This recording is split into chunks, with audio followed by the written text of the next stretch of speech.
Good morning, everyone, and welcome to a new guide to Trail of Death.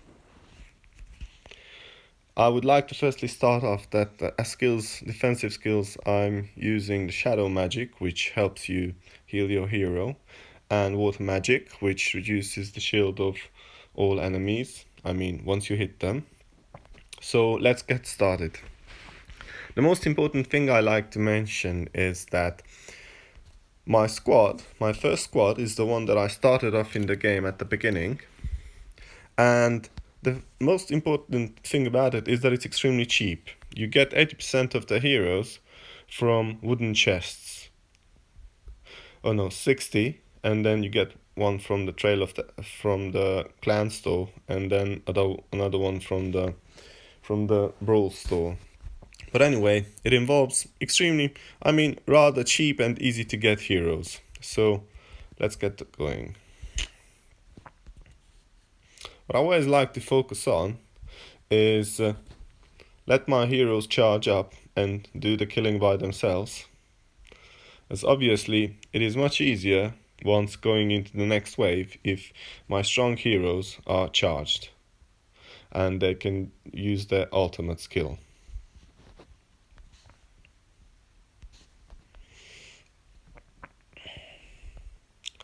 And this is why Goreback is extremely powerful. As you can see, he's fully charged. I'm not going to use him now. I'm going to leave him for the next wave. And as soon as we get over, Alicia charges extremely fast, and then I'll put in Goreback, and he's pretty much going to kill everything. Yes.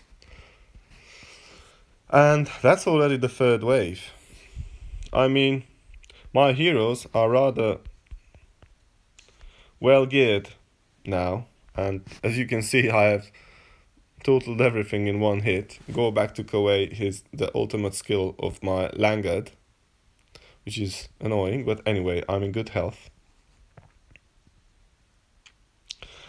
Let's wait for Bran to load up his skill. Let's heal Langard. Take the shield off that annoying. And hopefully, oh yeah, okay, luckily we managed to kill him before he cast his spell.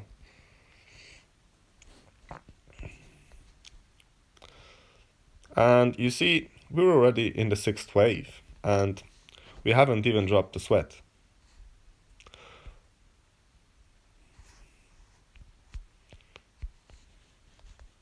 I know that most people don't actually like Bran, and they regard him as being useless.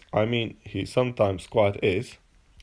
But anyway, as you can see, this is the 6th wave, and we are in decent shape so far. And this is my first attempt of the day with this build. A build that I use every day.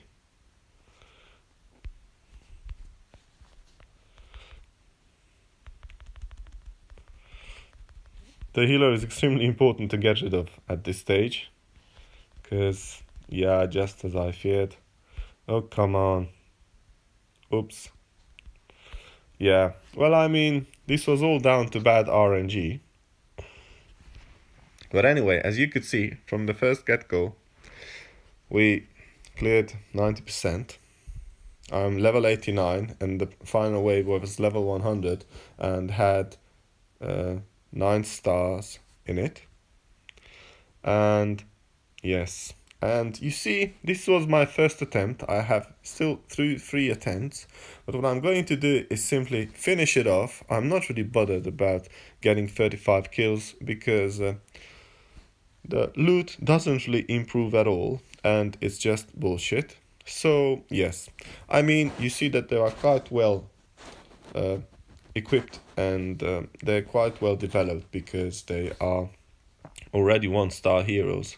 However, I would still be able to better these heroes because, as you see, I would be able to develop them to red +1, which I'm not doing again because I might at some early stage, but I'm not developing them because there's simply no incentive to do that at this stage.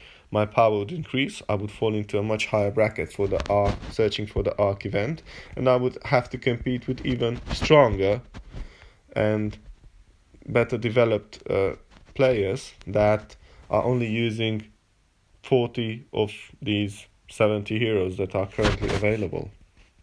So yes, that's my first Trail of Death team, and check out my next one, which should come up quite soon as well.